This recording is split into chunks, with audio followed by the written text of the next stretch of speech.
Época clásica surgió en el siglo V. Eran politeístas ya que solamente creían en los dioses. Las obras más representativas de esa época eran la Ilíada y la Odisea. Como autores tenemos a Virgilio y Homero. También surgió la creación de la tragicomedia y la comedia que se dio por el rey Dionisio.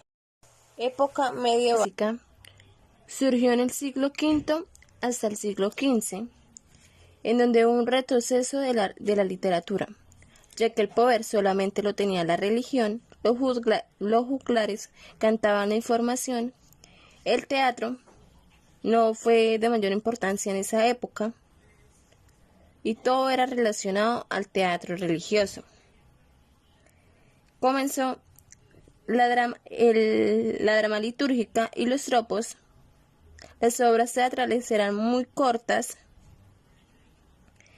el teocentrismo y las obras eran anónimas.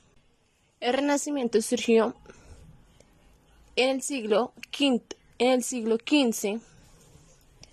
Era antropocentrismo, quiere decir el hombre como centro del universo. El ditrubio, los corrales eran de comedia, las piezas teatrales eran para entretener al público.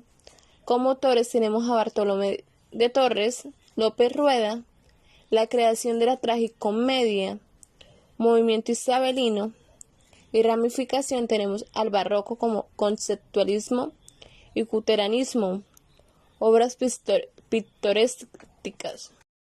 El neoclasicismo dio origen en Francia en el siglo XVII.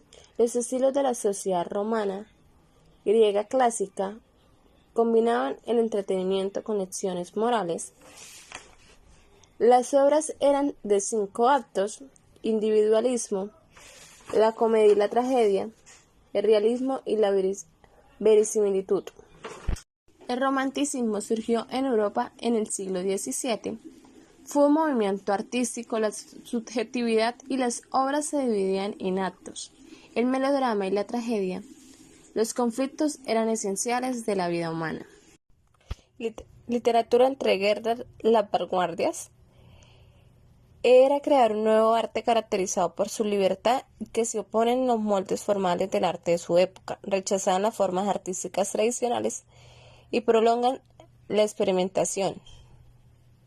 Definen el antirrealismo como el arte que tiene valor en sí mismo.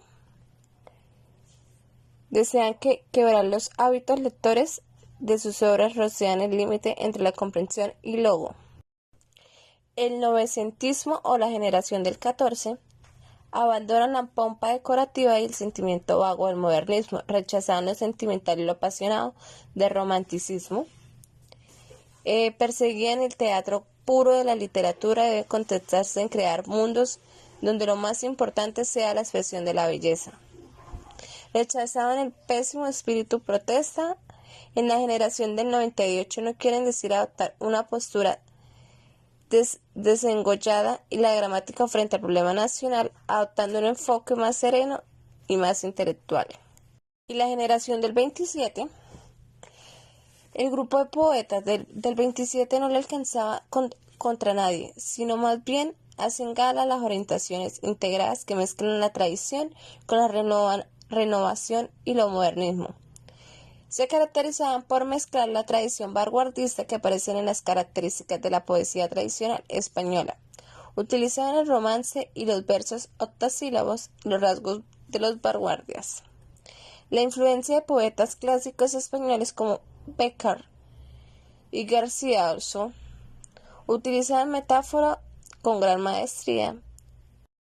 Contemporáneo del Renacimiento, el teatro intentó mostrar un realismo total, pero a finales del siglo XIX hubo una relación contraria. Los movimientos vanguardistas experimentaron alternativas en la producción realista, ya que empezaban a representar una visión superficial y limitada de la realidad, buscando lo espiritual en lo inconsciente.